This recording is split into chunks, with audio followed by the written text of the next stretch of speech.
Number 1. Babylon. Close your eyes and imagine Mesopotamia, a flat, dry landscape between two great rivers, the Tigris and the Euphrates. Today, this is central Iraq. 4,000 years ago, it was the center of the world. Babylon sat right at the heart of it, and for centuries, it wasn't even the biggest city in the region. It was just another settlement, unremarkable. Then came Hammurabi. Around 1750 BC, King Hammurabi turned Babylon into an empire. He conquered the surrounding city-states one by one and unified them under a single rule. But what made Hammurabi truly revolutionary wasn't his army. It was his law. The Code of Hammurabi, 282 laws carved into an 8-foot stone pillar, laws covering wages, divorce, theft, medical malpractice. It was one of the earliest legal codes in human history, and it's still in a museum in Paris today. But Babylon's greatest moment came 600 years later, under King Nebuchadnezzar II, around 600 BC. The city became almost mythological. The walls were massive, some sources say wide enough for 2 chariots to pass each other on top. The famous Ishtar Gate, covered in brilliant blue glazed brick and decorated with dragons and bulls, was one of the most stunning entrances to any city in the ancient world. And then there were the Hanging Gardens. Whether they actually existed is still debated.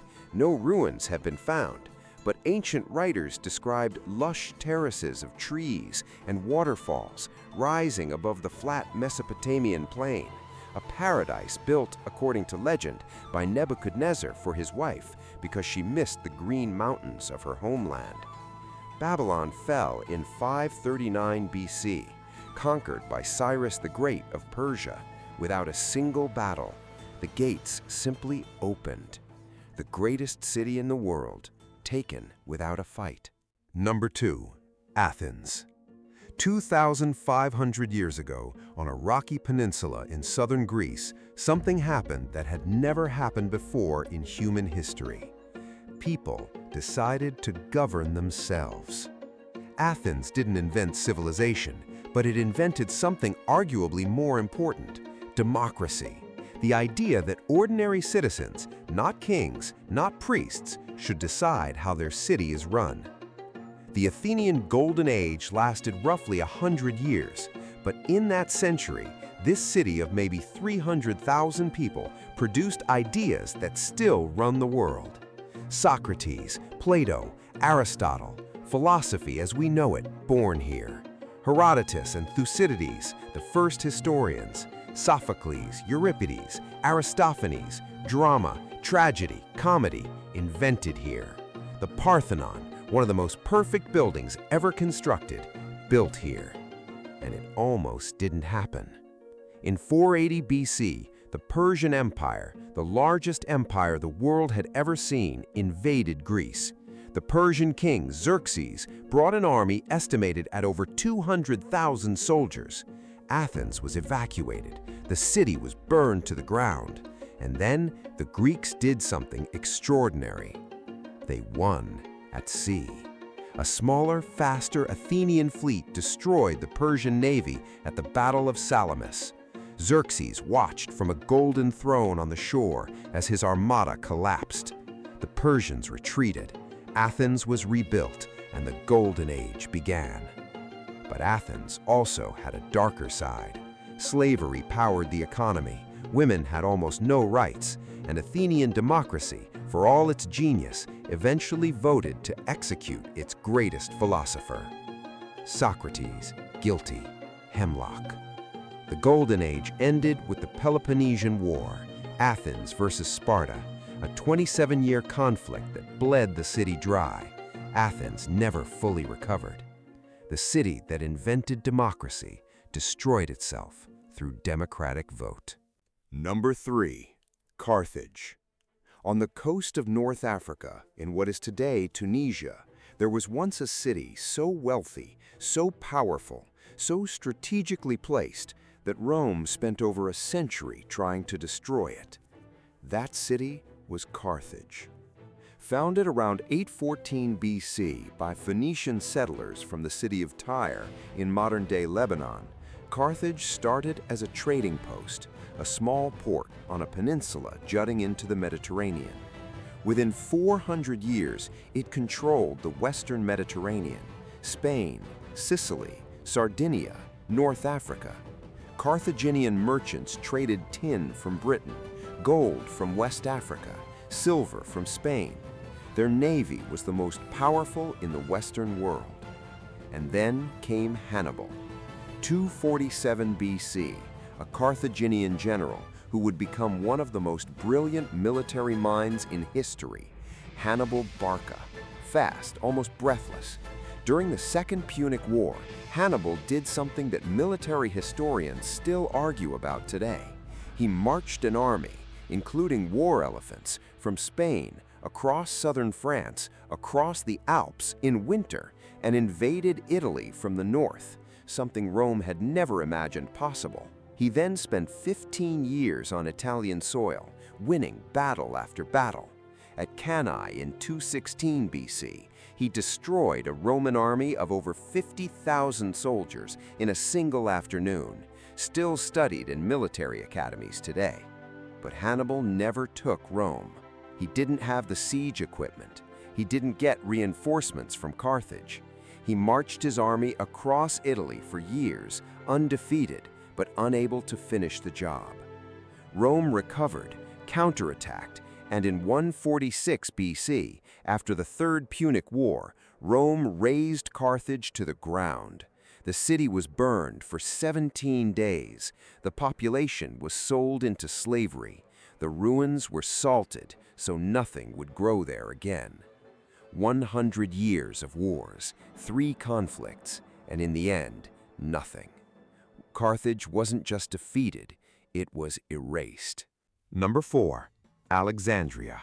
He was 25 years old. He had already conquered half the known world, and now, standing on the coast of Egypt, Alexander the Great pointed at a strip of land between the Mediterranean Sea and a freshwater lake and said, "Build my city here." Alexandria, founded in 331 BC, and within a century it became something no city had ever been before, the intellectual capital of the world. The Library of Alexandria wasn't just a library, it was the greatest collection of human knowledge ever assembled in one place. Estimates suggest it held between 400,000 and 700,000 scrolls, works by Euclid, Archimedes, Eratosthenes, who calculated the circumference of the Earth with remarkable accuracy over 2,000 years before satellites. Scholars came from across the Mediterranean, from Greece, from Persia, from India.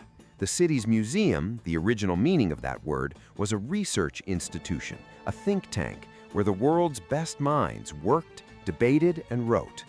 But Alexandria wasn't just ideas, it was a machine for trade. Its harbor was one of the busiest in the ancient world. The lighthouse of Pharos, over 100 meters tall, guided ships from 50 kilometers away. It was one of the 7 wonders of the ancient world. The city passed between empires. After Alexander's death, his general Ptolemy claimed Egypt and made Alexandria his capital. The Ptolemaic dynasty ruled for nearly 3 centuries. Cleopatra, the last of them, ruled from Alexandria. Julius Caesar came here. Mark Antony came here. In 30 BC, Rome annexed Egypt. Alexandria became a Roman city, but it kept its identity, its culture, its knowledge. The library didn't die in one dramatic fire. It declined slowly over centuries, funding cut, scrolls lost, scholars leaving, until one day it simply wasn't there anymore. The greatest library in human history, gone. And we still don't know exactly how. Number 5. Rome. At its peak, 1 in 5 human beings on Earth lived under Roman rule. Think about that. 1 empire, 1 city at its center, 1/5 of all humanity. Rome started as a small settlement on 7 hills above the Tiber River in central Italy. According to Roman legend, founded in 753 BC by twins named Romulus and Remus, raised by a wolf. The reality was less dramatic, but only slightly. Over 5 centuries, Rome went from city-state to republic to empire. It absorbed everything it conquered: Greek culture, Carthaginian trade routes, Egyptian grain, Persian engineering. Rome didn't just conquer, it synthesized. Roads, aqueducts, concrete, the arch, the dome. The Romans built infrastructure so durable that pieces of it still exist and still work today. Roman aqueducts supplied water to 1 million people. The Colosseum held 80,000. The Pantheon's dome remained the largest in the world for over 1,300 years. At its height, around 100 AD under Emperor Trajan, Rome had a population of over 1 million people. Apartment buildings 6 stories tall, public baths that could hold 3,000 people at once, a sewer system, a fire brigade, a postal service, and underneath it all, slavery. Hundreds of thousands of enslaved people keeping the machine running. The grandeur of Rome and the brutality of Rome were inseparable. The fall of Rome wasn't a single event. It was 300 years of slow erosion, corrupt emperors, overextended borders, economic collapse, plague, and wave after wave of migrations from the north and east. In 476 AD, the last Roman emperor in the West, a teenager named Romulus Augustulus, was deposed by a Germanic chieftain, not with a battle, with a letter. Rome was gone, but nothing has ever fully replaced it. Every legal system in Europe, every language descended from Latin, every road built in a straight line, still Roman. Number 6. Constantinople. When Rome fell in the West, it didn't actually fall, because there was another Rome, a second Rome, one that would survive 1,000 years longer. In 330 AD, Emperor Constantine made a decision that changed history. He moved the capital of the Roman Empire east to a city on a narrow peninsula between Europe and Asia, a place where one side faces the Black Sea and the other faces the Mediterranean. He called it Constantinople, the city of Constantine. The location was almost impossibly strategic, surrounded by water on 3 sides, protected by a massive chain that could close the harbor, and on the land side, the Theodosian walls. Built in the early 400s, nearly 6 kilometers of triple-layered fortifications, towers every 50 meters, a moat in front. Constantinople was besieged more than 20 times in its 1,000-year history. It held every single time. Inside those walls, the Byzantine Empire preserved Roman law, Greek philosophy, and Christian theology, and fused them into something new. The city's population at its peak reached 500,000 people. Its markets connected China to Western Europe. Silk, spices, precious metals, all flowed through Constantinople. But by the 1400s, the empire had shrunk to almost nothing. The Black Death, crusaders who sacked the city in 1204, Christian armies attacking a Christian city, internal civil wars, the Ottomans pressing from every side. On May 29, 1453, Sultan Mehmed II, 21 years old, launched the final assault. He had brought something the walls had never faced before: massive bronze cannons that could fire stone balls weighing over half a ton. The walls held for 53 days. Then they didn't. The last Byzantine emperor, Constantine XI, died fighting in the breach. His body was never found. The city became Istanbul, the new capital of the Ottoman Empire. A city that had stood for over 1,000 years, that had survived plague, siege, and civil war, that had kept the flame of classical civilization alive through Europe's darkest centuries. Gone in a single morning. 6 cities, 6 civilizations, each one the greatest place on Earth until it wasn't. If this video got you thinking, I think you'll enjoy 2 others already on the channel: the 7 Wonders of the Ancient World and a full visualization of Athens. That one is already waiting for you. If you found this interesting, hit the like button. It genuinely helps. And if you want more history like this, subscribe to Dr. Charlie's History Lab. Drop a comment below with your idea for the next video. I read every single one. I'm Dr. Charlie, and history is waiting.